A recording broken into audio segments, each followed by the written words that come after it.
Sa akin pong mga napakinggan sa TV na eto nga ho, isang aking herban. Pinurbahan ko pong subukan ang isa. Nakaramdam po ako ng ginhawa. Ako po ay may sakit na prostate at mahirap nga po ako umihin. Ito, nang ako'y makainom nito, guminhawa na ho ang pag-ihi ko.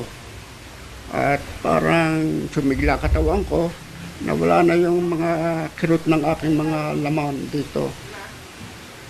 Meron nga ang oras na pagbili ko, 2, 1. Pag nagkakapera ho, ngayon, kung medyo nawawala po ng pera, natitipido ako, nagiging 2 beses lamang isang araw, umaga at hapon. Pagkatapos ho, nung parang naramdaman ko noon na ang aking katawan ho ay lumakas. Parang maginhawa ho ang aking pakiramdam. Kaya ako po'y nagpapasalamat sa aking herban dahil sa kanya umigi ang aking ibang karamdaman at lumakas pati katawan ko.